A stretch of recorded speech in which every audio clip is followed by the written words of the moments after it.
মদ্যপান,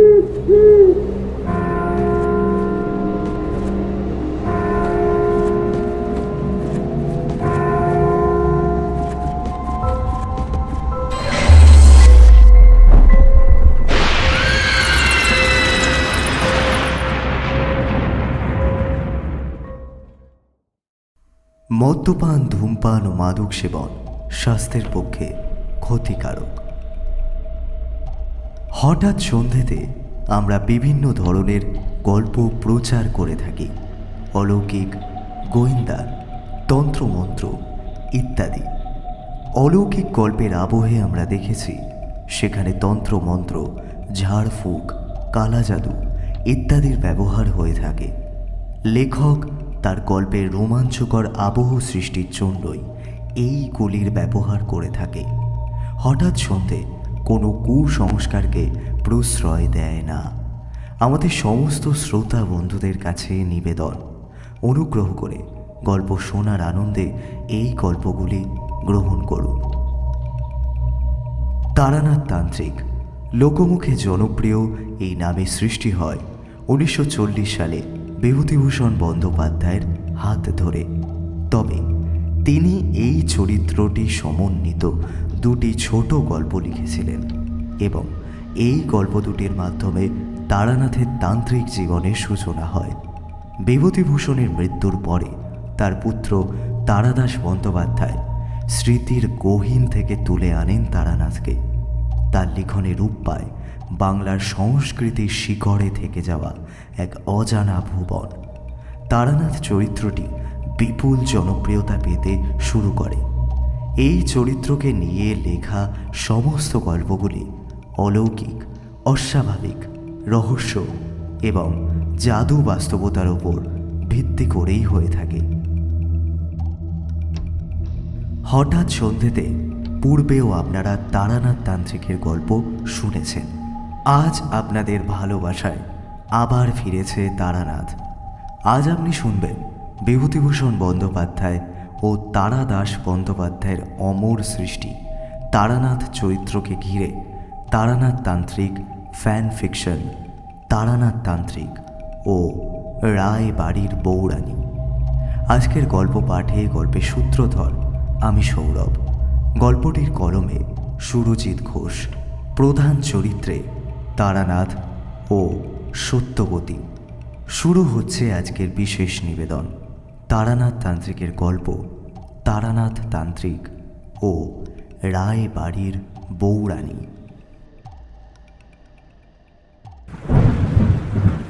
আজ তোমাদের একেবারে গা ছমছম একটা ভয়ের গল্প বলবো, বুঝলে হে কিশোরী? তোমরা বরাবর আমার কাছে অনুরোধ করো বিভিন্ন লোমহর্ষক রোমাঞ্চকর ঘটনার কথা তোমাদের বলে শোনাতে। আজ সেরকমই একটা ঘটনার কথা হঠাৎ করেই মনে পড়ে গেল। চারি, মা চারি, একটু চা নিয়ে আয় মা। উফ, এরকম ঠান্ডার দিনে তার উপরে আবার এই গভীর নিম্নচাপের ঝেড়ে ঝমঝম করে এক নাগারে হয়ে চলা বৃষ্টি, হাত পা যেন একেবারে বরফের মতন জমে যাচ্ছে। যাচ্ছি বাবা মশাই, আপনারা একটু বসুন, আমি এক্ষুনি হাতের কাজটা সেরে আপনাদের জন্য চা করে নিয়ে যাচ্ছি। আমি এবং কিশোরী ঠাকুরমশাইয়ের বাড়িতে এসে উপস্থিত হয়েছি। প্রায় 10 মিনিটের মতো সময় হয়ে গেল। একই মাঘ মাসের কনকনে ঠান্ডা, তার উপর আবার সমুদ্রে গভীর নিম্নচাপের কারণে আজ বিগত 3 দিন যাবৎ এক নাগারে বৃষ্টি হয়েই চলেছে। সকালের দিকে ঝিমঝিম করে বৃষ্টি হলেও এখন রীতিমতো ঝমঝম করে বৃষ্টি হচ্ছে। প্রকৃতি পুরোপুরি ঝাপসা হয়ে গিয়েছে মুষলধারা বর্ষণের কারণে। পরিবেশের মধ্যে ঘনিয়ে এসেছে অন্ধকার। মেঘলা আবহাওয়ার জন্য অকাল সন্ধ্যার অন্ধকার ঘনিয়ে এসেছে সমগ্র বিশ্ব চরাচরের বুকে। কোথাও কোনো শব্দ হচ্ছে না, কেবল বাইরে কিছু পাখির কোলাহল শোনা যাচ্ছে। আর বৃষ্টিপাতের শব্দ ছাড়া আর কিছুই কানে এসে পৌঁছাচ্ছে না। বৃষ্টির সাথে সমানভাবে তালে তাল দিয়েছে দমকা জোলো বাতাস। সেই জোরালো বাতাসের দাপট আমরা হাড়ে হাড়ে টের পাচ্ছি। গায়ের মধ্যে চাদর জড়ানো থাকলেও রীতিমতো হাড়ে কাঁপুনি দিচ্ছে। তাই কিশোরী সমানে দুই হাতের তালু ক্রমাগত ঘষেই চলেছে, দেহের উষ্ণতা একটু বাড়ানোর উদ্দেশ্যে। ঠাকুরমশাই জ্বলন্ত পাসিং শো সিগারেটটা ছুঁড়ে ফেলে দিলেন উঠানের জমা জলের মধ্যে। সিগারেটের আগুন সেখানে গিয়ে জলে পড়া মাত্রই আগুনটা নিভে গেল। নিজেদের মধ্যে নানান টুকিটাকি গল্পগুজব করতে করতে মিনিট 5 যেতে না যেতেই চারি নিয়ে এসে হাজির হলো বড় পেয়ালায় 3 পেয়ালা চা, আর সাথে বেশ অনেকটা মুড়ি মাখা। খাঁটি ভেজালহীন সরিষার তেলে চুপচুপে করে মাখানো মুড়ি থেকে উঠে আসছিল একটা ঝাঁঝালো গন্ধ। আমরা চায়ের সাথে এক খাবল মুড়ি তুলে তা মুখে ভরতেই ঠাকুরমশাই বলতে আরম্ভ করলেন আজকের সেই ভয়ানক ভৌতিক কাহিনী। আমরা একে অপরের গা ঘেঁষাঘেঁষি করে বসে মন দিয়ে শুনতে লাগলাম। সেইবার আমি হাঁটতে হাঁটতে গিয়ে উপস্থিত হয়েছিলাম নীলাচল পাহাড়ের পাদদেশে থাকা একটি ছোট গ্রামে। সে গ্রামের নাম ছিল খুব সম্ভবত দেবনগরী। তোমরা তো জানো আমি অতীতের বেশিরভাগ সময়টাই কাটিয়ে দিয়েছি একেবারে ভবঘুরের মতন জীবন যাপন করে। কোনোকালেই আমার নির্দিষ্ট কোনো গন্তব্য ছিল না, কোনো লক্ষ্যও ছিল না। দু চোখ যখন যেদিকে গিয়েছে সেই দিকেই পরমেশ্বরের ওপর অপরিসীম ভরসা রেখে আমি হেঁটে গিয়েছি। আর চলতি পথে যে সমস্ত বিপদগ্রস্ত মানুষদের সাথে আমার সান্নিধ্য হয়েছে তাদের যথাসাধ্য চেষ্টা করেছি সকল বিপদ থেকে উদ্ধার করতে। মধুসুন্দরী দেবীর কৃপায় আমার খাওয়া পড়ার বিশেষ কোনোদিন কোনো সমস্যা হয়নি। দেবী আমায় আশীর্বাদ করে বলেছিলেন আমার জীবনে নাকি মোটা ভাত মোটা কাপড়ের অভাব কোনোদিনই হবে না। তাই দেবীর আশীর্বাদে সেই চিন্তা আমাকে গ্রাস করতে পারিনি কোনোদিনই। সে যাই হোক, দেবনগরী গ্রামের বুকে হাঁটতে হাঁটতে আমি সহসা থমকে দাঁড়ালাম একটি বিশাল বড় প্রাচীন অট্টালিকার সামনে। বাড়িটির অবস্থা দেখেই বিলক্ষণ বোঝা যায় একটি বেশ বড় লোক অর্থাৎ ধনী পরিবারের বাসভবন। সমগ্র গ্রাম ঘুরলেও হয়তো এত বড় বাড়ি আর দ্বিতীয়টি পাওয়া যাবে কিনা সন্দেহ। আমার মোটেও দৃষ্টি আকর্ষণ করলো না, আকর্ষণ করলো অদ্ভুত কিছু বৈশিষ্ট্য। আমি প্রশ্ন করলাম, কেন ঠাকুরমশাই দেবনগরী গ্রামের সেই বিশাল আকারের বাড়িটার মধ্যে আপনি কি এমন বৈশিষ্ট্য খুঁজে পেলেন যা আপনার দৃষ্টি আকর্ষণ করলো? আপনি একেবারে থমকে দাঁড়ালেন, তার কারণটা কি? কিছু অদ্ভুত কিছু ওই বাড়িটার মধ্যে আপনি লক্ষ্য করেছিলেন? আমি দেখলাম সেই বিশাল বড় বাড়িটির চারপাশে কেমন যেন ঘিরে রয়েছে একটা অদ্ভুত কালো পাতলা ফিনফিনে কাপড়ের মতন আচ্ছাদন। চারপাশের দিকে নজর বোলাতেই বুঝলাম কোথাও কোনো কালো ছায়া নেই, কেবলমাত্র এই বিশাল আকারের বাড়িটির মধ্যে নেমে এসেছে সেই অদৃশ্য কালো চাদরের মোড়ক। আমি পরিষ্কার বুঝতে পারলাম এটা কেবলমাত্র আমি দেখতে পাচ্ছি, আমি ছাড়া আর অন্য কারো নজরে ধরা দেবে না এই জিনিস।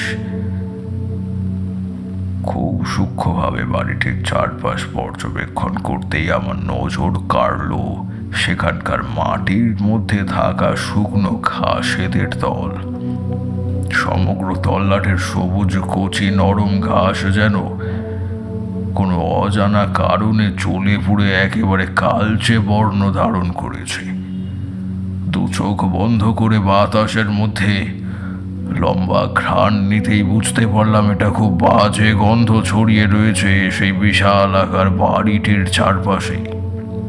শুভ অশুভ লক্ষণ চেনার ক্ষেত্রে যাদের একবার হাতে খড়ি হয়ে গিয়েছে তারা খুব সহজেই বলে দিতে পারবে যে এই সমস্ত লক্ষণ আসলে ঠিক কতটা অমঙ্গলজনক, কোনো কিছুর ইঙ্গিত দিচ্ছে। আমি এবার আমার কাঁধে থাকা লাল শালুর ঝোলার ভেতর থেকে বের করে আনলাম একটি সবুজ কাগজি লেবু এবং কিছুটা গুঁড়ো সিঁদুর। সেই গুঁড়ো সিঁদুর দিয়ে কাগজি লেবুর মধ্যে খুব সূক্ষ্মভাবে একটি বিশেষ তন্ত্রের চিহ্ন অঙ্কন করে সেই লেবু ওই বাড়ির সামনের মাটিতে নামিয়ে রাখতেই আমার চোখের সামনে মাত্র কিছুক্ষণের মধ্যেই লেবুর রং সবুজ থেকে সম্পূর্ণ কালো রূপ ধারণ করলো। আপনি কি বলছেন ঠাকুরমশাই? এ যে অবিশ্বাস্যকর বিষয় একেবারে। হ্যাঁ গো, তাহলে আর বলছি কি? তবে তোমাদের মতো সাধারণ সংসারী মানুষের কাছে ঘটনা যতই অবিশ্বাস্য অযৌক্তিক বলে মনে হোক না কেন, আমাদের মতন মানুষ যারা তন্ত্রমন্ত্র নিয়ে নিয়মিত চর্চা করেন তাদের কাছে ঘটনা কেবলমাত্র একটি পরীক্ষা ছাড়া আর কিছুই নয়। এ বাড়িটির মধ্যে বিভিন্ন লক্ষণ দেখেই আমি প্রথমেই পরিষ্কার বুঝতে পেরেছিলাম যে সেখানে সাংঘাতিক অশুভ অপশক্তি জাতীয় কিছু একটা রয়েছে। তবে তার শতভাগ নিশ্চিত হবার জন্যই কাগজি লেবু বের করে এই পরীক্ষাটিকে করতে হয়েছিল। সবুজ তরতাজা কাগজি লেবুটা যখন শুকিয়ে গিয়ে একেবারে কালচে হয়ে গেল তখন আমি পুরোপুরি নিঃসন্দেহ হলাম যে আমার ধারণা একেবারেই সঠিক। অত্যন্ত শক্তিশালী মন্ত্র দ্বারা গাত্রবন্ধন করে আমি পদার্পণ করলাম সেই অট্টালিকাটার সদর দরজার দিকে।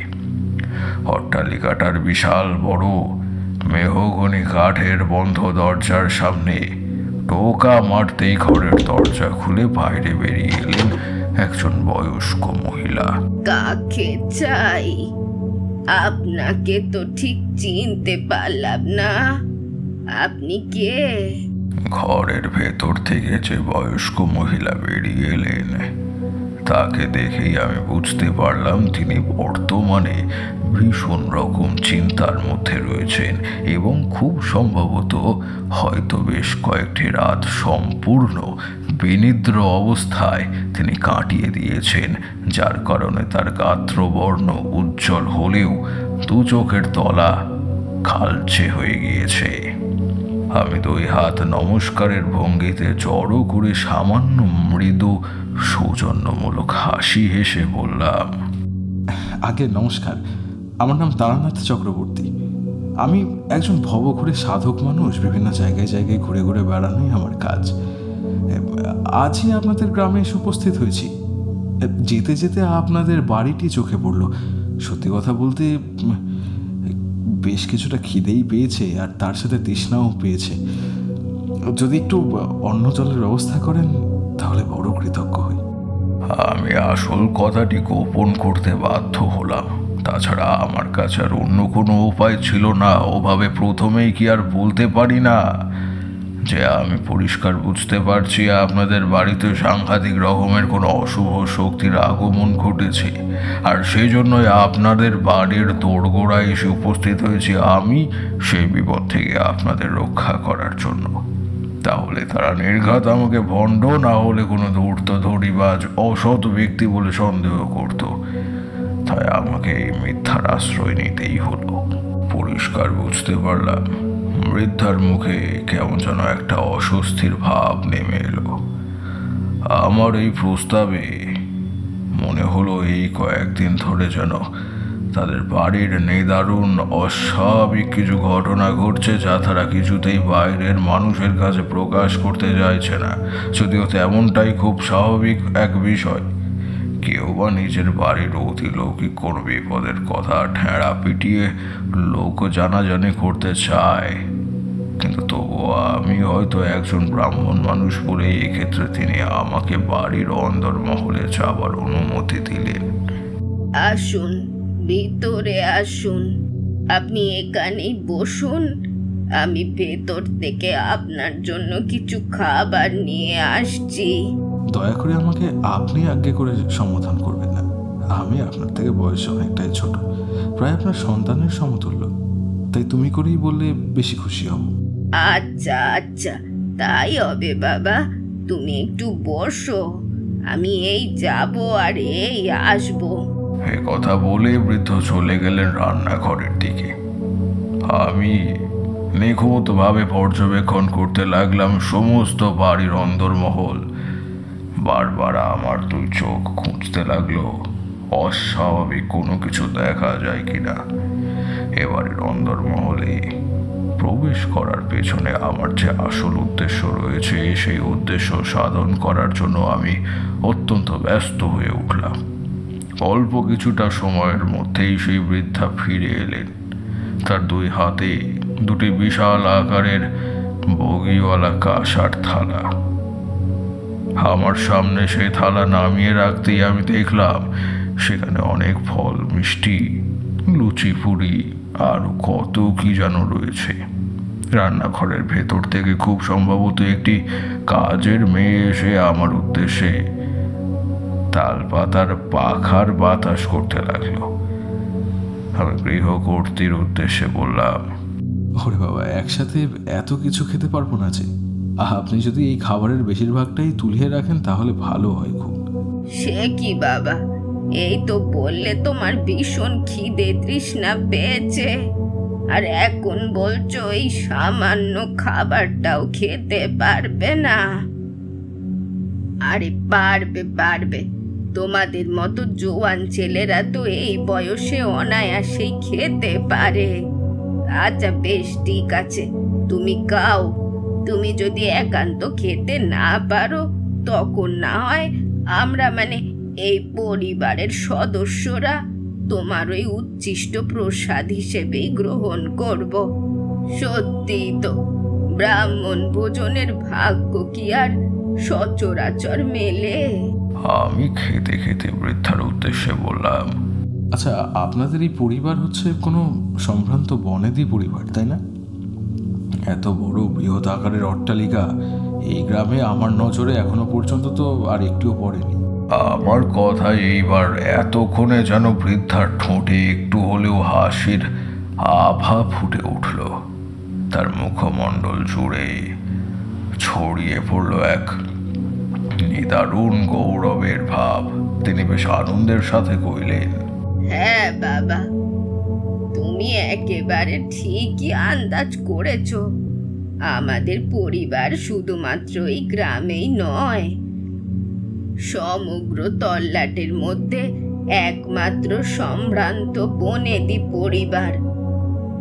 আমাদের রায় পরিবারের নাম 8 থেকে 80 সব মানুষই জানে। তোমাকে তো আমাদের পরিচয়টাই দেওয়া হয়নি। আমরা হলাম এই দেবনগরী গ্রামের সম্ভ্রান্ত বনেদি পরিবার, রায়বাড়ির সদস্য। আমার নাম সত্যবতী রায়। সত্যবতী দেবীর সাথে কথা বলতে বলতে আমি খাওয়াটা সারলাম। খাওয়া দাওয়া করে সেখান থেকে উঠতেই যাব, ঠিক এমন সময় ঘটলো এক অপ্রত্যাশিত অস্বাভাবিক ঘটনা। সেই ঘটনা এমনভাবে ঘটলো যে আমরা কেউই তার জন্য বিন্দুমাত্র প্রস্তুত ছিলাম না।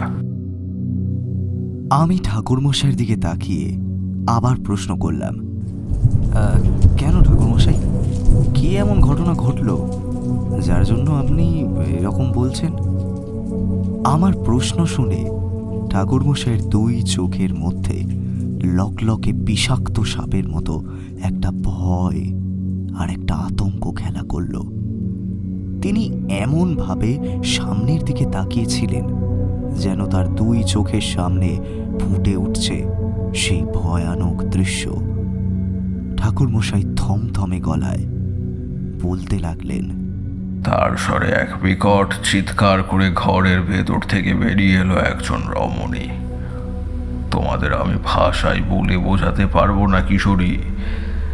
তার রূপ আসলে ঠিক কিরকম ছিল, তবে এক কথায় শতভাগ নিশ্চয়তার সাথে বলতে পারি যে আমার জায়গায় যদি ওই রায়বাড়ির অন্দরমহলে অন্য কোনো সাধারণ মানুষ থাকতো, তাহলে সে ওখানেই জ্ঞান হারিয়ে লুটিয়ে পড়তো। হিংস্র ক্ষুধার্ত মাংসাশী প্রাণীর মতন 4 হাত পায়ে ভর করে সে এক প্রকার প্রায় লাফিয়েই বেরিয়ে এলো বৈঠকখানায়। রমণীর মাথায় লম্বা লকলকে অবিন্যস্ত চুলগুলো তার মুখের মধ্যে নেমে এসেছে ঝালরের মতন। মুখমণ্ডলের ওপর থেকে চুল সরিয়ে খিলখিল করে হেসে উঠল সে। মুখমণ্ডলের ওপর থেকে চুলের আস্তরণ সরানো মাত্রই আমি দেখলাম তার মুখমণ্ডল অদ্ভুত অস্বাভাবিক রকমের ফ্যাকাশে। হ্যাঁ, মৃত কোনো মানুষের দেহের চামড়া ঠিক যেরকম রক্তশূন্য ফ্যাকাশে হয়ে যায়, বর্তমানে সেই রমণীরও গাত্রবর্ণ একেবারেই ঠিক সেরকম। তার সিঁথি ভরা টকটকে লাল সিঁদুর, মধ্য ললাটের গোল টিপ ঘেঁটে দিয়ে ছড়িয়ে পড়েছে চারপাশের মধ্যে, তাতেই সমগ্র কপাল লাল হয়ে উঠেছে তার। 2 চোখের তলা গাঢ় কৃষ্ণবর্ণ। তবে সবচেয়ে আশ্চর্যজনক যে বিষয়টি সেটি হলো তার 2 চোখ। হ্যাঁ, তার চোখের দৃষ্টি কি ভীষণ রকমের মৃত্যু শীতল। 2 চোখের মধ্যে মণি বলে কিছু নেই। 2 চোখ একেবারে সাদা, ধবধবে সাদা। দাগহীন কাগজের মতন তার অঙ্গে রয়েছে একটি ছাপা টোড়া কাটা কালচে সাদা ধূসর শাড়ি।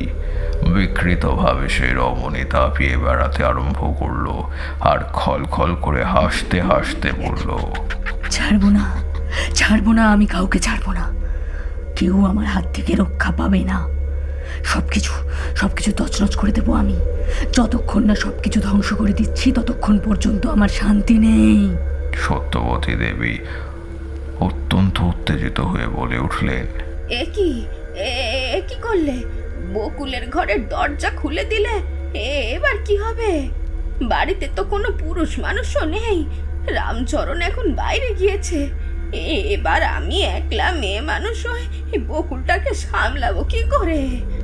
এতক্ষণ ধরে যে মেয়েটি সামনে তাল পাতার পাখার বাতাস করছিল, সে অত্যন্ত ঘাবড়ে গিয়ে বললে, কর্তামা, আমার মনে হয় বাসন্তী বৌরানীকে খাবার দিতে গিয়েছিল, আর সেই সুযোগেই বৌরানী বাইরে বেরিয়ে পড়েছে।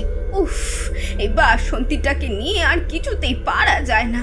আমি কতবার ওকে বলেছি এই জানলা গলিয়ে খাবার দিয়ে দিতে, ঘরের দরজা যেন না খোলা হয়, কিন্তু সে আমার কোনো কথাই দেখছি কানে তোলে না। কেবলমাত্র তার জন্যই এবার চরম বিপত্তিটা কি ঘটলো। ঈশ্বর, আমার বকুলটাকে আমি সামলাবো কি করে? ও যে আবার সে আগের মূর্তি ধারণ করেছে।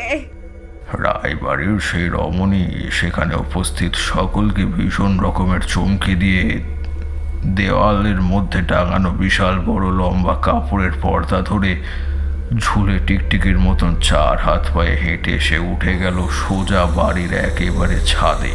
তারপর আবার খলখল করে হাসতে লাগলো। এরকম অপ্রত্যাশিত, অস্বাভাবিক, অমানুষিক দৃশ্য চোখের সামনে প্রত্যক্ষ করে তার সহ্য করতে পারলেন না সত্যবতী দেবী। তিনি আরামকেদারার ওপর ধপ করে বসে পড়লেন। অপরিসীম ভয়ে তার দাঁত কপাটি যেন লেগে যাবার জোগাড়। থরথর করে কাঁপতে আরম্ভ করেছেন তিনি। সেই কাজের মেয়েটিও 2 চোখ বন্ধ করে নিয়েছে ততক্ষণে। সহজাতভাবে তার বুক ঠেলে বেরিয়ে এসেছে একটা তীব্র আর্ত চিৎকার। ওরে মুখ পুরি, এরম করে চিৎকার করছিস কেন? চুপ কর, চুপ কর। কর্তামা, ও কর্তামা, বৌরানী কি করে এরকম হাঁটছে গো? কোনো মানুষের পক্ষে কি ছাদের মেঝেতে এইভাবে উল্টো হয়ে হাঁটা কিংবা ঝুলে থাকা সম্ভব? মেয়েটি যে খুব একটা অমূল্য কিংবা ভুল প্রশ্ন করেছে সেরকমটা একেবারে নয়। সত্যি কোনো মানুষের এই ক্ষমতা নেই যে ছাদের মধ্যে থেকে উল্টো হয়ে ঝুলে থাকতে পারে। রায়বাড়ির সেই মহিলা তথা বকুল 2 হাত ও 2 পা ছাদের সাথে আটকে নিজেকে নিচের দিকে ঝুলিয়ে রেখেছে। তার মাথার প্রত্যেকটি চুল শূন্যের মধ্যে ভাসছে। মুখগহ্বরের ভেতর থেকে বেরিয়ে রয়েছে অস্বাভাবিক মাত্রার বড় লকলকে কুচকুচে কালো জিভের বেশ কিছু অংশ। সেই জিভের মধ্যে থেকে লাল রস জাতীয় কিছু টপ টপ শব্দে ছুঁয়ে পড়ছে নিচের দিকে। ছাড়বো না, কাউকে ছাড়বো না। কেউ নিস্তার পাবে না আমার হাত থেকে। সবকিছু ধ্বংস করে দেবো, তবেই আমার শান্তি। পাগলি মেয়ের মতন তার স্বরে চিৎকার করে এবার সে একই কথাগুলো বলল বকুল। তারপর সে এক প্রকাণ্ড লাফ দিয়ে ঝাঁপ দিয়ে পড়ল নিচে। আমি সিদ্ধান্ত নিলাম এবার কিছু একটা আমাকেই করতে হবে, তা না হলে এই বকুল হয়তো সাংঘাতিক ভয়ানক রকমের কিছু একটা ঘটিয়ে ফেলবে। বাপরে, এমন সাংঘাতিক দৃশ্য ভাবতেই আমার বুক শুকিয়ে যাচ্ছে ঠাকুরমশাই। আপনি আপনি এবার কি করলেন? যেমন ভাবা ঠিক তেমনই কাজ। আমি শটান উঠে ঝোলার ভেতর হাত ভরে এগিয়ে দিলাম সেই দিকে। বকুল আমায় দেখে আরো জোরে জোরে হেসে উঠল, কিন্তু সে তখনও বুঝতে পারছিল না যে তারপর ঠিক কি ঘটতে চলেছে। আমি এবার ঝোলার ভেতর থেকে বেশ কিছুটা গুঁড়ো সিঁদুর বার করে তা লেপে দিলাম তার মধ্যে ললাটে। তারপর বাম হস্ত দিয়ে তার মস্তক চেপে ধরে ডান হস্তের মধ্যমা উল্টিয়ে একেবারে ঠিক 2 ভ্রুর মাঝখানে ঠেকিয়ে উচ্চকণ্ঠে মন্ত্রপাঠ আরম্ভ করলাম। তোমাদের তো আগেই বলেছি, এই সমস্ত তন্ত্রের দীক্ষা মন্ত্র অথবা গুরু প্রক্রিয়া এই সকল ব্যাপারে বেশি বর্ণনা করা চলে না। তা যেমন আমাদের জন্য নিয়ম বিরুদ্ধ, ঠিক তেমনইভাবে তন্ত্রে অদীক্ষিত ব্যক্তি যে এই সকল কথা শুনবে তার জন্য যথেষ্ট অমঙ্গলজনক বটে।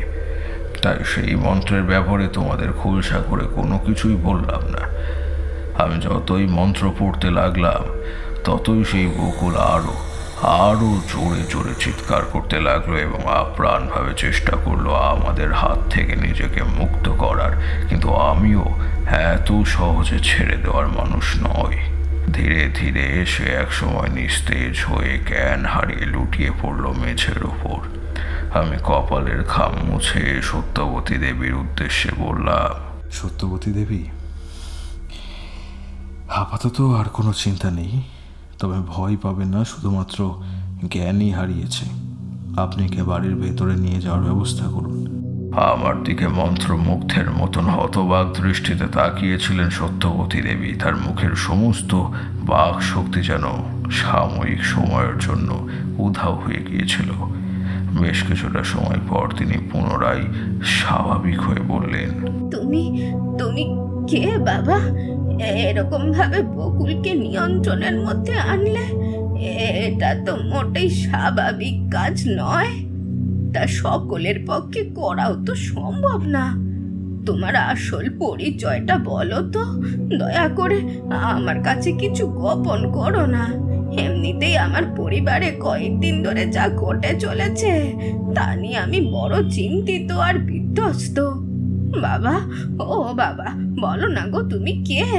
তুমি এইমাত্র যা করেছো তার আর যাই হোক না কেন কোনো সাধারণ মানুষ তো করতে পারবে না। সত্যবতী দেবী, আপনি দয়া করে এত বেশি বিচলিত হয়ে পড়বেন না। আপনার শরীর অসুস্থ হয়ে পড়তে পারে। আপনি নিজেকে দয়া করে শান্ত করুন। আমি আপনাকে সমস্ত কিছু বলছি। 2টি কাজের মেয়ে বকুলকে সেরকম সংজ্ঞাহীন অবস্থাতেই ধরে ধরে নিয়ে গেল তার ঘরের দিকে। আমি সত্যবতী দেবীর একেবারে মুখোমুখি রাখা একখানি আরামকেদারার ওপর বসে তার উদ্দেশ্যে বললাম, সত্যবতী দেবী, আমি কিছু তন্ত্রমন্ত্র এবং জ্যোতিষবিদ্যা জানি। এই সমস্ত কিছু দিয়েই সবসময় চেষ্টা করি বিভিন্ন বিপদগ্রস্ত মানুষদের বিপদ থেকে উদ্ধার করতে। সত্যি বলতে কি, আপনাদের বাড়িতে আসার পূর্বেই আমি বুঝতে পেরেছিলাম যে এই বাড়ির মধ্যে সাংঘাতিক ভয়ানক কিছু একটা অশুভ শক্তির আগমন ঘটেছে। আর সে কারণেই আমি এক প্রকারে বাড়ির অন্দরমহলে এসে উপস্থিত হয়েছি। দেখুন, প্রথমেই তো আর আমি আপনাকে বলতে পারতাম না যে এই সমস্ত কথা, তাই আপনাকে খিদে পাওয়ার কথাটা ভুলে সামান্য ছলনার আশ্রয় নিতে হয়েছিল। দয়া করে আপনি আমায় মার্জনা করবেন। ছি ছি ছি ছি ছি বাবা, এ তুমি কি বলছো? তুমি আমার কাছে মার্জনা চেও না বাবা, তাহলে যে আমার বড় পাপ হবে। আজ তুমি না থাকলে কি সাংঘাতিক বিপদটাই না ঘটতো, তা ভাবতেই আমার গায়ে একেবারে কাঁটা দিয়ে উঠছে। আচ্ছা সত্যবতী দেবী, যদি আপনাদের কোনো আপত্তি না থাকে তাহলে কি আমি জানতে পারি যে আসলে ঠিক কি কি ঘটনা ঘটেছিল? হ্যাঁ বাবা, হ্যাঁ, অবশ্যই জানতে পারো। তোমাকে তো বলতেই হবে, কারণ আমি যে বেশ বুঝতে পেরেছি বকুলকে যদি কেউ এই অবস্থা থেকে বের করে আনতে পারে তাহলে তা তুমিই পারবে।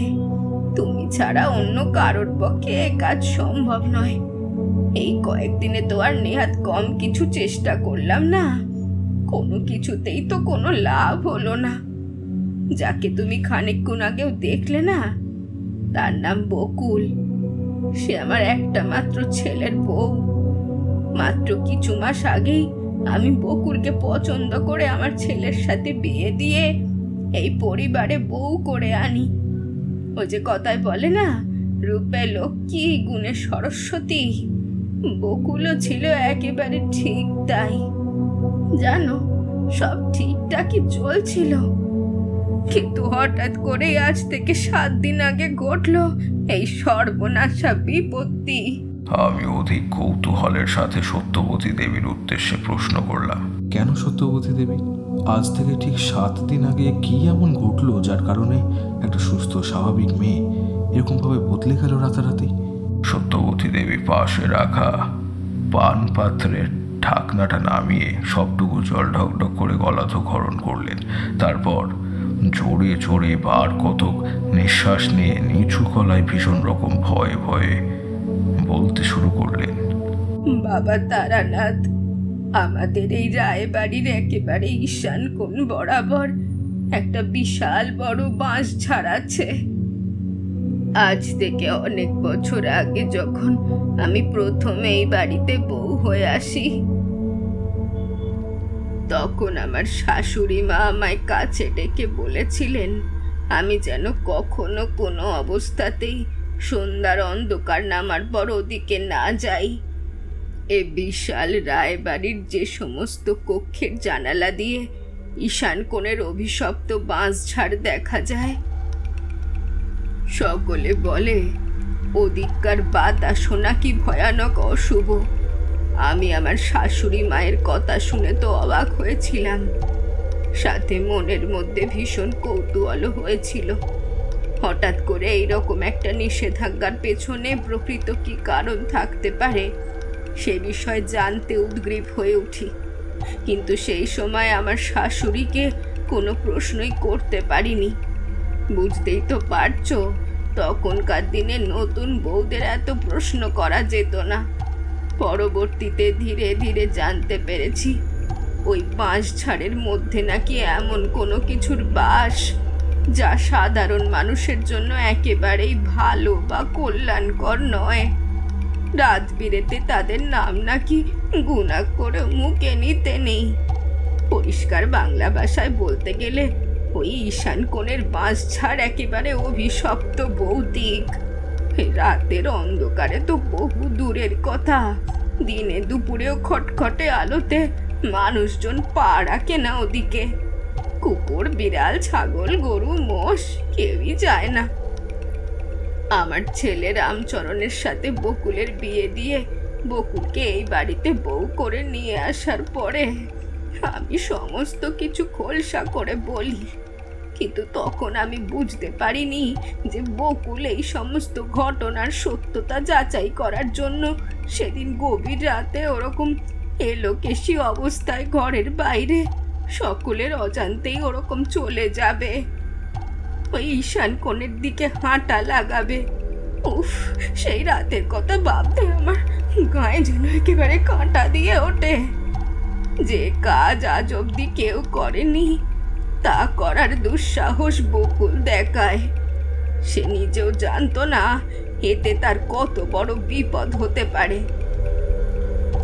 ওই যে কথায় বলে না, ওদিক কৌতূহল ভালো নয়, ওদিকে বকুলের ওই কৌতূহলই ওর কাল হয়ে দাঁড়ালো। একজন সম্পূর্ণ সুস্থ স্বাভাবিক মেয়ে বদলে গেল চোখের নিমেষে। বকুলের প্রাণপণ চিৎকার শুনে আমরা পরিবারের সকলে ঘুম থেকে উঠে সারা বাড়িতে বকুলকে খুঁজে না পেয়ে শেষমেশ মশাল হাতে ঈশান কোণের বাঁশঝাড়ের নিকটে গিয়ে তার জ্ঞানহীন দেহটা উদ্ধার করি। তারপর দিন সকাল থেকেই বকুল এমন অস্বাভাবিক আচরণ করতে শুরু করে। সময় যত বয়ে চলে ততই তার পাগলামি আরো বেড়ে যায়।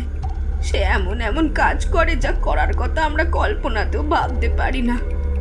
এদিকে আমাদের রায়বাড়ির যথেষ্ট সম্মান রয়েছে সমগ্র তল্লাটের মধ্যে।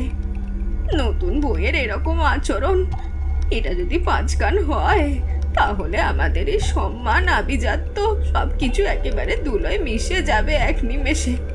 তাই তো বকুলের কথা আমরা গ্রামের প্রত্যেকের কাছে গোপন করে রেখেছি। এই বাড়িতে যে কয়েকজন বিশ্বস্ত কর্মচারী রয়েছে, কেবলমাত্র তারাই জানে বকুলের এমন অবস্থার কথা। শেষের এই কয়েকদিন বকুল সব কিছু ছাপিয়ে যায়। তাই আমরা এক প্রকার বাধ্য হয়েই ওকে ঘরের মধ্যে বন্দি করে রাখি।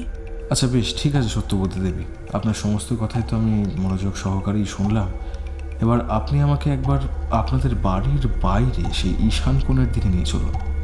আমি একটিবার ওই জায়গাটা নিজের চোখে প্রত্যক্ষ করতে চাই। তবে আপনি সামান্যতম ভয় পাবেন না, আমি আপনার সাথে রয়েছি, আপনার কোনো ক্ষতি হবে না। আমার এই কথা শোনার পর সত্যবতী দেবের চোখ মুখের অবস্থা দেখেই বুঝতে পারলাম তিনি অন্তরে বেশ ভয় পেয়েছেন। তবে মুখের মাধ্যমে ভাষায় সেই ভয়ের বহিঃপ্রকাশ করলেন না তিনি। হয়তো আমার ওপর ভরসা করেছিলেন বলেই অমনভাবে বাঁশঝাড়ের নিকটে যাওয়ার ক্ষেত্রে কোনো আপত্তিই করলেন না। রায়বাড়ির প্রধান গৃহকর্ত্রীর দেখানো পথ অনুসরণ করে আমি হাঁটতে হাঁটতে সেই উপস্থিত হলাম একটি বিশাল বড় বাঁশঝাড়ের নিকটে। তবে সেখানে গিয়ে উপস্থিত হওয়ার আগে অত্যন্ত শক্তিশালী মন্ত্র দ্বারা আমাদের দুজনের দেহ বন্ধন করে নিলাম। নিজেদের আত্মরক্ষার জন্য সমগ্র জায়গাটা জুড়ে কেমন যেন একটা অন্ধকারের আস্তরণ নেমে এসেছে। ঠিক রায়বাড়ির মাথায় যেমন মহাশূন্য হতে কালো ধূসর অন্ধকার নেমে আসে, তা ছড়িয়ে পড়েছে ঠিক সেরকমই এক অস্বাভাবিক অতি প্রাকৃতিক আধারের আস্তরণ নেমে এসে তার লেপ্টে পড়েছে সমগ্র তল্লাট জুড়ে। বিশাল বড় বড় প্রকাণ্ড লম্বাটে বাঁশ গাছগুলো একে অপরের সাথে এমনভাবে গায়ে গা মিশিয়ে বেড়ে উঠেছে যে দিবালোকের স্বল্প আলো নিচে নেমে আসছে না। বিশাল বড় বড় বাঁশ গাছগুলির পাতা মৃদুবন্ধ শীতল বাতাসে তীর তীর করে কেঁপে উঠছে বারংবার। তবে সেই বাঁশ গাছের সন্নিকটে এসে উপস্থিত হওয়া মাত্রই আমি যে ঝাঁঝালো আষ্ট জাতীয় বিশ্রী গন্ধের টের পেলাম, তা আমি আমার পূর্ববর্তী অভিজ্ঞতা থেকে পরিষ্কার বুঝতে পারলাম যে এই গন্ধ মোটেও স্বাভাবিক নয়। সত্যবতী দেবী যা বলেছেন আখেরে তা কোনো অংশে মিথ্যে বা ভুল না। সত্যি ওখানে রীতিমতো এক অতিলৌকিক শক্তির উপস্থিতি আমি টের পেলাম। বেশ খানিকটা সময় একভাবে দাঁড়িয়ে থেকে পলকহীন চোখে নিখুঁতভাবে সমস্ত কিছু পর্যবেক্ষণ করে অবশেষে আমি সত্যবতী দেবীর দিকে তাকিয়ে চোখের ইশারা করতেই তিনি ফেরার পথ ধরলেন। আমিও তার পিছু পিছু হাঁটতে হাঁটতে এসে উপস্থিত হলাম রায়বাড়ির অন্দরমহলে। ততক্ষণে মৃত্যুপুরের ন্যায় থমথমে নীরবতায় পরিপূর্ণ হয়ে উঠেছে সমস্ত বড় বাড়িটা। সেই নীরবতার মাত্রা এতটাই বেশি যে কোথাও যদি সামান্য একটা ছুঁচো পড়ে তাহলে সে আওয়াজও বুঝি কানে তালা ধরিয়ে দিতে পারবে অনায়াসে। সত্যবতী দেবী এবং আমি বৈঠকখানায় মুখোমুখি রাখা দুটি বেতের মোড়ার ওপর বসলাম। এতক্ষণে কাজের মেয়ে এসে আমাদের জন্য চা আর কিছু জল খাবার দিয়ে গেল। সত্যবতী দেবী আমার দিকে তাকিয়ে প্রবল উত্তেজনাপূর্ণ কণ্ঠে জিজ্ঞাসা করলো, বাবা তারানাথ, সবটাই তো তোমাকে দেখালাম। এবার বলো, কি বুঝলে তুমি? দেখুন সত্যবতী দেবী, আপনার মুখ থেকে সমস্ত ঘটনার বিবরণ শুনে এবং সচক্ষে সব কিছু প্রত্যক্ষ করে আমি একথা খুব ভালোভাবে বুঝতে পেরেছি যে আপনি আমায় যা বলেছেন তার এক বর্ণ অসত্য কথা কিছু নয়। সত্যি আপনাদের বাড়ির বাইরে ঈশান কোণে যে বিশাল বাঁশ ঝাড় রয়েছে, সেখানে এক বা একাধিক অত্যন্ত ভয়ানক হিংস্র অতৃপ্ত আত্মার উপস্থিতি টের আমি পেয়েছি। তবে এবার মূল বিষয়টা হলো, সেই অতৃপ্ত আত্মাটি আপনার একমাত্র পুত্রবধূকে নিজের নিয়ন্ত্রণে নিয়ে নিয়েছে সম্পূর্ণরূপে। এই অতৃপ্ত আত্মার হাত থেকে আপনার পুত্রবধূকে রক্ষা করতে হবে এবং এই বাড়ির সংলগ্ন অঞ্চল থেকে যাবতীয় অশুভ শক্তি চিরতরের জন্য বিতাড়িত করতে হবে। এগুলোই হচ্ছে সবথেকে গুরুত্বপূর্ণ এবং কঠিন কাজ। তারানাথ, তারানাথ, তুমি পারবে বাবা, তুমি পারবে বকুলকে আবার আগের মতন সুস্থ করে দিতে।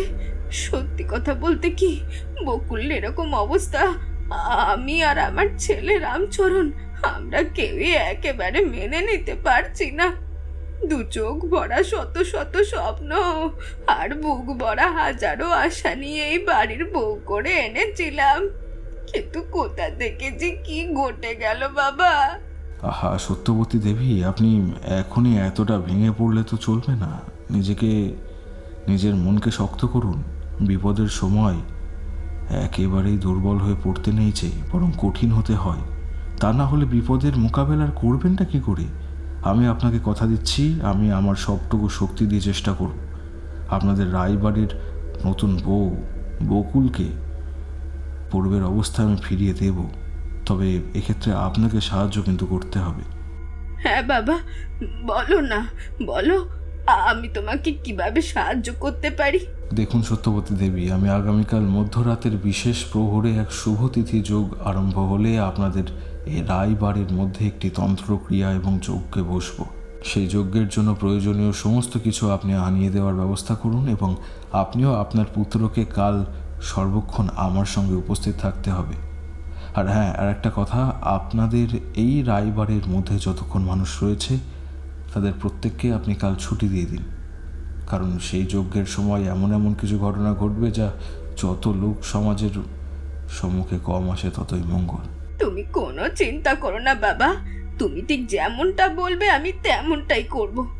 রামচরণকে আমি আজই বলে দেব কাল সারাদিন যেন বাড়িতে না থাকে, কোনো কাজে যেন বাইরে না বের হয়। আর তোমার যা সমস্ত কিছু সামগ্রীর প্রয়োজন হবে সব কিছু আমাকে একখানি পত্রের মধ্যে লিখে দাও, আমি সব কিছু আনিয়ে দেওয়ার ব্যবস্থা করছি। এক টানা এতক্ষণ পর্যন্ত গল্প বলার পর ঠাকুরমশাই এইবার একটু থামলেন। আমি এবং কিশোরী তার দুই চোখের অস্থিরতা ও শরীরের মধ্যে ছড়িয়ে পড়া চাঞ্চল্য ভাব দেখেই বুঝতে পারলাম দীর্ঘক্ষণ বিরামহীনভাবে গল্প বলার পর তার এবার একটা বিরতি নেওয়ার সময় হয়ে এসেছে। ঠাকুরমশাই আমাদের চোখের ইশারায় ঘরের ভেতরে যাওয়ার কথা বলে সোজা তক্তপোষ ছেড়ে উঠে দাঁড়িয়ে পা বাড়ালেন ঘরের দিকে। আমি এবং কিশোরী আমরা দুজনে একে অপরের দিকে দৃষ্টি বিনিময় করলাম। কিশোরীর এই রকম বিরতি পর্ব একেবারেই অপছন্দের একটি বিষয়, কিন্তু সত্যি কথা বলতে কি আমাদের এখানে করণীয় কিছুই করার নেই। ঠাকুরমশাইয়ের গল্প সঠিকভাবে শুনতে হলে তামাক সেবনের জন্য এই বিরতি নেওয়ার বিষয়টি মেনে নিতেই হবে। চলো ভাইয়া, এই সুযোগে বরং আমরাও দুটো সিগারেট ধরিয়ে নিই নাকি, খাওয়া যাক, তা না হলে সময়টা কিছুতেই কাটবে না। কিশোরী সিগারেটের প্যাকেট খুলে দুটো সিগারেট বের করে একটা বাড়িয়ে দিল আমার দিকে এবং অপরটা নিজে নিল। সিগারেটে আগুন ধরিয়ে আমি এবং কিশোরী আমরা দুজন মিলে একসাথে তাকালাম বাইরের নিকষ কালো অন্ধকারে ডুবে থাকা পরিবেশটার দিকে। আর সেদিক পানে তাকাতেই মনে হলো কেউ বুঝি অসংখ্য অগণিত দোয়াতের কালি কালো কালির মতো কোনো অজানা তরল ঢেলে দিয়েছে মহাশূন্য হতে ধরাতলের পানে। আর তাতেই এই রকম নিশ্চিদ্র গাঢ় অন্ধকার ছড়িয়ে পড়েছে দিকবিদিক জুড়ে। কালো আকাশের বুকে মাঝে মধ্যেই লকলকে ময়াল সাপের মতো খেলা করছে বিদ্যুতের ছটা। বৃষ্টির মাত্রা কমার বদলে এই কিছু সময়ের মধ্যে আরও মাত্রাতিরিক্ত হারে বেড়ে গিয়েছে। আমাদের সিগারেট খাওয়া সমাপ্ত হলে আমরা নিজেদের মধ্যে টুকিটাকি নানান গল্প গুজব করছিলাম। হঠাৎ করে এমন সময় রান্নাঘরের ভেতর থেকে ঠাকুরমশাইয়ের ছোট্ট মেয়ে চারি বেরিয়ে এসে আমাদের কাছে তক্তপোষের ওপর বসে খানিক আবদারের ভঙ্গিতে বলল, কাকাবাবু, আপনারা আমার জন্য একখানি চুল বাঁধার ফিতে এনে দেবেন? আসলে আমার আগের ফিতেখানি বেশ কিছুদিন হলো ছিঁড়ে গিয়েছে। ছোট্ট মেয়েটার করুণ মুখের অবস্থা দেখে আমার এবং কিশোরী আমাদের দুজনেরই বুক একেবারে যেন মোচড় দিয়ে উঠল। সত্যি কথা বলতে চারিকে আমরা বরাবরই বড্ড বেশি ভালোবাসি এবং স্নেহ করি। চারির কথা শুনে আমি বললাম, তুমি এভাবে বলছো কেন চারিমা? অবশ্যই এনে দেব, আমরা তো আর জানতাম না। ঠিক আছে, কাল সকালের দিকে আমি একবার এসে তোমার জন্য চুল বাঁধার লাল ফিতে, এক শিশি মাথায় মাখার সুগন্ধি তেল আর কয়েক গাছা কাঁচের ছুরি দিয়ে যাব। সামনেই তো পুজো, তুমি ওগুলো ব্যবহার করো কেমন? আমার কথা শুনে চারির মুখমণ্ডল জুড়ে একটা অদ্ভুত অকৃত্রিম হাসির আভা ফুটে উঠল। সৌজন্যমূলক মৃদু মিষ্টি হাসি হেসে মেয়েটা তক্তপোষ ছেড়ে উঠে দাঁড়িয়ে আবার চলে গেল রান্নাঘরের দিকে। চারি চলে যাওয়া মাত্রই ঠাকুরমশাই এসে উপস্থিত হলেন। হাতে তার জ্বলন্ত গড়গড়া নলে মুখ ঠেকিয়ে সশব্দে ধোঁয়া ছেড়ে তিনি নিজে থেকেই বলতে আরম্ভ করলেন গল্পের পরবর্তী অংশ। সত্যবতী দেবীকে আমি যা সমস্ত জিনিসপত্র আনার কথা কাগজে লিখে দিয়েছিলাম সে সমস্ত কিছু তিনি লোক পাঠিয়ে আনিয়ে দিলেন স্থানীয় বাজার থেকে। আমার কথা মতোই পরের দিন সকাল হতে রায় বাড়িতে কাজ করা সমস্ত পুরুষ এবং মহিলাদের সেই দিনকার মতো ছুটি হয়ে গেল। প্রাসাদ সমতুল্য বিশাল বড় অট্টালিকা সহসা হয়ে উঠল একেবারে জনমানবহীন। ওই বৃহৎ বাড়ির মধ্যে রইলাম কেবল আমরা হাতে গোনা কয়েকজন মানুষ। আমি সত্যবতী দেবী, তার পুত্র রামচরণ ও কক্ষের মধ্যে বন্দি অবস্থায় থাকা রায়বাড়ির নববধূ বকুল। বকুলের শারীরিক অবস্থা আমার মোটেও ভালো ঠেকল না। তার শরীরের উষ্ণতা যথেষ্ট বৃদ্ধি পেয়েছে। জ্বরের ঘোরে ক্রমাগত ভুল বকে চলেছে মেয়েটা। সে বিশাল আকার বড় বাড়ি একেবারে হয়ে উঠল পিশাচপুরের ন্যায় রহস্যের আবরণে মোড়া। সমগ্র বাড়ি একেবারে থমথমে রূপ নিল। বৈশাখ মাসের কাল বৈশাখী ঝড়ের পূর্বে ঠিক যেরকম শব্দহীন হয়ে পড়ে প্রকৃতি, একেবারে সেরকম অবস্থা হয়েছিল রায়বাড়ির অন্দরমহলে। সারাদিন উপবাস থেকে বিকেলে সূর্যদেব পশ্চিম দিগন্তে ঢলে পড়লে আমি স্নান সেরে শুদ্ধ বস্ত্র পরে সত্যবতী দেবী এবং রামচরণের উদ্দেশ্যে বললাম, এবার আমি তন্ত্রকে আরম্ভ করব। আপনাদের এর পূর্বেও বলেছি, তবে আবারও বলে রাখছি, আজ আপনারা এমন অনেক কিছু দেখবেন যা এর আগে কখনো দেখেননি, কিংবা এমন অনেক ঘটনা যে বাস্তবের মাটিতে ঘটতে পারে তা হয়তো কল্পনাও করেননি। আপনারা যে কোনো পরিস্থিতিতে যে কোনো অবস্থায় নিজেদের সংযত করে রাখবেন, এটাই আমার অনুরোধ। আমার আদেশ ছাড়া কোনো কাজ করবেন না। নিজেদের মধ্যে অযথা কথাবার্তা বলবেন না, এতে আমার কাজে বিঘ্ন ঘটতে পারে। আর আমার কাজে সামান্যতম বিঘ্ন ঘটলে এর পরিণাম হতে পারে সাংঘাতিক। আমার কথা শুনে সত্যবতী দেবীর পুত্র রামচরণ দুই হাত জড়ো করে বলল, আপনি কোনো চিন্তা করবেন না চক্রবর্তী মশাই, আপনি ঠিক যেরকমটা বলছেন সেরকমটাই হবে। আপনার নির্দেশ ছাড়া আমরা কেউ কোনো কাজ করতে যাব না নিজে থেকে।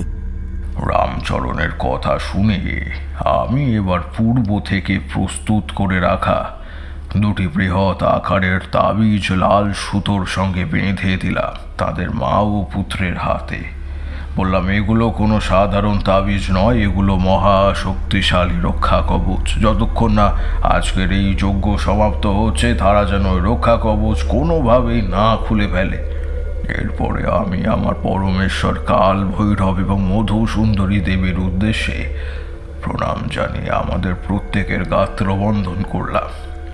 বেশ অনেকটা পরিমাণ গুঁড়ো সিঁদুর হাতের মুঠোয় নিয়ে ঠিক যে কক্ষের মধ্যে বকুলকে রাখা হয়েছিল সেই কক্ষের বাইরে চৌকাঠ গোড়ায় আমি এক বিশেষ চিহ্ন অঙ্কন করলাম। প্রথমে একটি গোলাকার বৃত্ত এবং সেই গোলাকার বৃত্তকে ঘিরে একটি ত্রিভুজ এবং ত্রিভুজের বাইরে বেশ বড় আকারের চতুর্ভুজ। সিঁদুরের সাথে সরিষার তেল মিশিয়ে শ্বেত পাথরের মেঝেতে একটি রেখা অঙ্কন করলাম।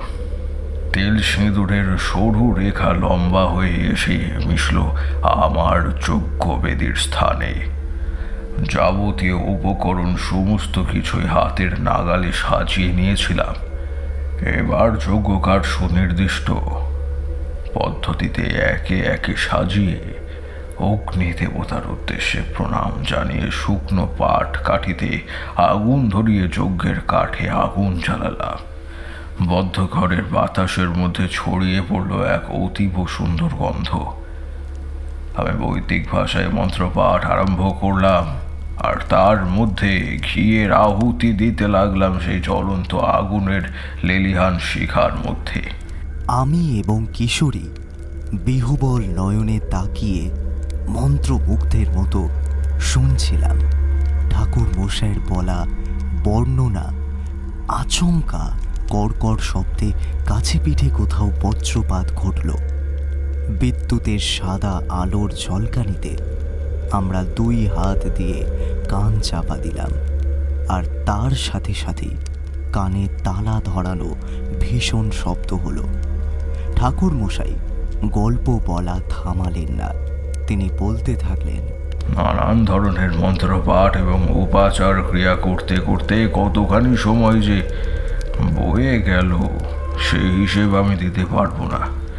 যজ্ঞের হোমকুণ্ডের ঠিক অপর প্রান্তে অর্থাৎ আমার একেবারে মুখোমুখি দুটি আসন পাতা ছিল। সেই আসনের মধ্যে বসেছিলেন সত্যবতী দেবী এবং তার পুত্র।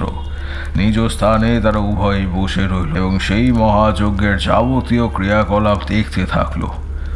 সময়ের সঠিক হিসাব বলতে না পারলেও রাত্রি যে তখন বেশ গভীর তা আমি খুব সহজেই বলতে পারি। আচমকা বাইরে থেকে একদল শৃগাল ডেকে উঠল। যদিও প্রথমে সেগুলো শৃগালের গর্জন বলে মনে হলেও পর মুহূর্তেই মনে হলো সেগুলো যেন শৃগাল নয়, বরং নরকের অতল অন্ধকার থেকে উঠে আসা রক্তলোভী পিশাচ, যারা আকষ্ট রক্তপানের আশায় ছটফট করছে বাইরে। তোমাদের ভাষায় বলে সঠিকভাবে বোঝাতে আমি পারবো না হে কিশোরী। সে সমস্ত গর্জন আসলে ঠিক কতটা যে সাংঘাতিক, কতটা যে হিংস্র ভয়ানক ছিল, সেরকম আওয়াজ তোমরা কেউ কোনোদিনও শোনোনি কখনো। সেরূপ হাড় হিম করা শব্দ কোনো ইহ জগতের প্রাণী মুখ থেকে নিগত করতে পারে না। সত্যবতী দেবী এবং রামচরণের অবস্থা হয়ে উঠল যথেষ্ট শোচনীয়। আমি এরকম আধি ভৌতিক অতিলৌকিক পরিবেশের সাথে পরিচিত হলেও তারা কিন্তু একেবারে অপরিচিত। তরতর করে ঘামতে লাগলেন তারা। তাদের চোখ মুখের অভিব্যক্তি হয়ে উঠল আতঙ্কগ্রস্ত, রক্তশূন্য ফ্যাকাশে। কিন্তু আমি স্থির নয়নে সংকুচিত দৃষ্টিতে তাদের দিকে তাকিয়ে এ কথাই বোঝালাম যে তারা যেন ভয় না পায় কোনো কিছুতেই। বাইরে অন্ধকার জগতে রীতিমতো কারা যেন দাপাদাপি আরম্ভ করলো। একটা আধটা নয়, শত শত হাজারো হাজারো নরকঙ্কাল যেন অমানিসার আধার রাতে উঠে এসেছে মাটির তল থেকে।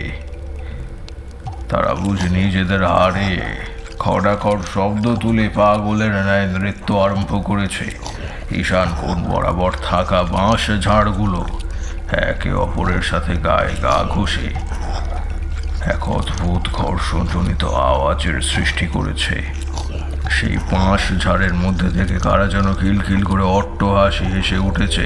আমি ডান হাতের মুঠোয় বেশ কিছুটা ধনু নিয়ে তা ছুঁড়ে দিলাম আগুনের মধ্যে, আর সাথে সাথে দপ করে সেই আগুনের শিখা বেড়ে গেল। সত্যবতী দেবী এবং রামচরণের উদ্দেশ্যে আমি বললাম, আপনারা নিজের আসন ছেড়ে কিন্তু একদম উঠবেন না। মানসিকভাবে নিজেদের প্রস্তুত করুন, আরও অনেক কিছুই করতে বাকি রয়েছে।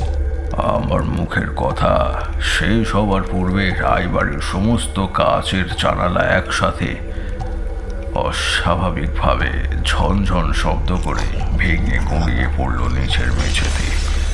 বাইরে কারা যেন মহা আনন্দে এবং সীমাহীন উল্লাসে খিলখিল করে হেসে উঠল। সেই হাসির বিকট শব্দ যেন ধ্বনিত প্রতিধ্বনি হচ্ছিল সমগ্র রায়বাড়ির প্রতিটি দেওয়ালে। ধাক্কা খেয়ে কাঁচ ভাঙা হা হয়ে থাকা জানলাগুলির মধ্য দিয়ে বাইরের কনকনে ঠান্ডা বাতাস হুমড়ি খেয়ে ঝাঁপিয়ে পড়ে বাড়ির অন্দরমহলে, একেবারে শীতল করে তোলে। সেই শীতলতার মাত্রা এতটাই বেশি যে আমাদের মনে হলো সাক্ষাৎ শৈত্যপ্রবাহের ন্যায় দামাল সর্দি বাতাস বইছে এলো পাথাড়িভাবে। বিশাল বড় বন্ধ মেহগনি কাঠের সদর দরজার উপর ওদিক থেকে কারা যেন একের পর এক তীক্ষ্ণ ধারালো নখের আঁচড় কাটতে লাগলো ক্ষিপ্রভাবে। সত্যবতী দেবী এবং তার পুত্রের দিকে তাকিয়ে আমি দেখলাম তাদের মুখ একেবারে শুকিয়ে এতটুকু হয়ে গিয়েছে, হাত পা যেন পেটের ভেতরে সিঁধিয়ে যাওয়ার উপক্রম। তীব্র শীতল বাতাস বুঝে যজ্ঞের পবিত্র আগুন নিভিয়ে দিতে চায়, কিন্তু কিছুতে আগুন নিভতে দিলে চলবে না, তাহলে অনর্থ ঘটে যাবে। যজ্ঞের আগুনই হলো একমাত্র শুভ শক্তির উৎস। এই পবিত্র আগুন যদি নিভে যায় তাহলে আর রক্ষে নেই, আমাদের প্রত্যেকের মৃত্যু অবধারিত। আমি নির্লসভাবে চেষ্টা করতে লাগলাম সেই বাতাসের হাত থেকে আগুনকে রক্ষা করার জন্য, কিন্তু ক্রমেই সে আগুন নিভু নিভু হয়ে আসছিল। তবে আমিও তারানাথ তান্ত্রিক, এত সহজে হাল ছাড়ার মানুষ আমি নই। জীবনে নানান সময়ে নানান ভয়ঙ্কর ও অতি ভৌতিক ঘটনার সাক্ষী আমি হয়েছি। স্বচক্ষে প্রত্যক্ষ করেছি অনেক কিছু।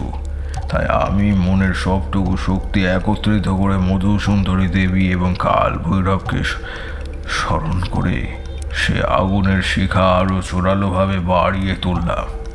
রায়বাড়ির অন্দরমহলে ততক্ষণে সেই কনকনে ঠান্ডা কালো বাতাস নিজের মধ্যে পাক্ষে রীতিমতো এক ঘূর্ণিঝড়ের সৃষ্টি করেছে। সমস্ত জানালার কাঁচ ভেঙে বাইরের অমাবস্যা রাতের মধ্যে থেকে যেন বিষাক্ত বাতাস অনর্গল বাধাহীনভাবে ঢুকে আসছে বাড়ির অন্দরমহলে, এবং সেই বাতাসই অসৎ উদ্দেশ্যে ধ্বংস অভিপ্রায় অশুভ ইঙ্গিতে পাক খেয়ে আরম্ভ করেছে। বাড়ির অন্দরমহলের মধ্যে থাকা সমস্ত কাঁসার বাসনপত্র ঝনঝন শব্দ করে নিচে পড়ে গেল। বড় বড় কাপড়ের পর্দা ছিঁড়ে সেই হাওয়ার সাথে মৃত অশরীরী প্রেতাত্মার মতন পাক খেতে লাগলো। বিশাল বড় দামি কাঠের আসবাবপত্র মাটিতে পড়ে ভেঙে চুরে একাকার। আমি এবার অন্তিম আহুতি দিলাম আগুনের মধ্যে, আর সাথে সাথেই বাড়ির ভেতর থেকে মরমর শব্দে একটা বিশাল কাঠের দরজা ভেঙে পড়ল, সকলকে চমকে দিয়ে। যে কক্ষের মধ্যে বকুলকে আটকে রাখা হয়েছিল সেই কক্ষের দরজা বর্তমানে মেঝেতে লুটিয়ে পড়েছে কাটা কলা গাছের মতন, আর খড়ের ভেতর থেকে 4 হাত পায়ে ভর করে সরীসৃপ প্রাণীর মতন বেরিয়ে এসেছে বকুল। কিশোরী টান টান উত্তেজনায় তাকিয়েছিল তারানাথের দিকে। আমি প্রশ্ন করলাম, এরপর এরপর কি হলো ঠাকুরমশাই? আমি এবার রামচরণের উদ্দেশ্যে বললাম, একদম ভয় পাবে না রামচরণ, যাও, এই কাজ এবার তোমাকেই করতে হবে। তুমি এ জবা ফুল নিয়ে গিয়ে বকুলের একেবারে কপালের মাঝখানে চেপে ধরবা। ওকে নিয়ে এসো, বসাও, তারপর আমি যা মন্ত্র পড়ব সেই মন্ত্র পাঠ করবে তুমিও। মনে রেখো, হাত আলগা করলে একেবারেই চলবে না। এই মন্ত্রপুত মা তারার আশীর্বাদ জবা ফুল ওর মধ্যে ললাটে চেপে ধরলে তবেই বকুলের শরীরের মধ্যে প্রবেশ করে থাকা সমস্ত অপশক্তি টেনে বের করে আনা সম্ভব হবে। আমার কথা মতোই কাজ করলো রামচরণ। হাতের মধ্যে জবা ফুল নিয়ে এসে ধীর পায়ে এগিয়ে গেল স্ত্রীর দিকে।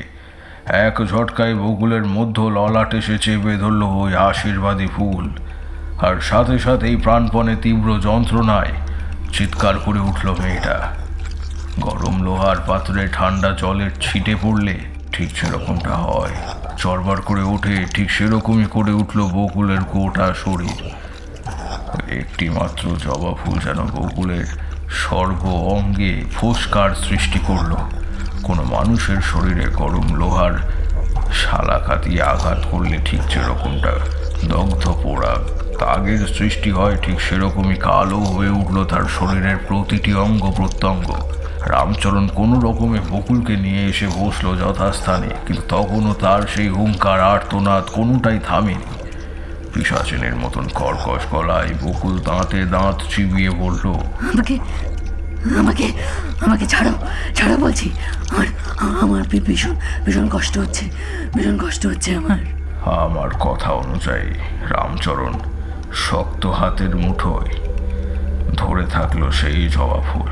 বকুলের কোনো কথাই সে বিশেষ কর্ণপাত করল না। ধীরে ধীরে নিস্তেজ হয়ে নেতিয়ে পড়ল বকুল। ওর শরীরের মধ্যে এতক্ষণ যে ভীষণ অস্বস্তিটা হচ্ছিল তা এক লহমায় থেমে গেল। ঘরের মধ্যে যে ভীষণ ঘূর্ণিঝড়ের সৃষ্টি হয়েছিল তাও ক্রমশ কমতে শুরু করলো। সত্যবতী দেবীকে আমি প্রদীপ জ্বালাতে বললাম।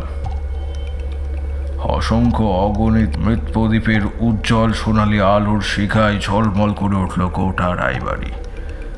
অশুভ অশনে ঝড়ের নিষ্পত্তি ঘটার পর কেবলমাত্র ধ্বংসস্তূপের ন্যায় চারিদিক পড়ে রইল সমস্ত ভাঙাচোরা জিনিসপত্র, বাসন, কাপড়ের টুকরো ইত্যাদি ইত্যাদি।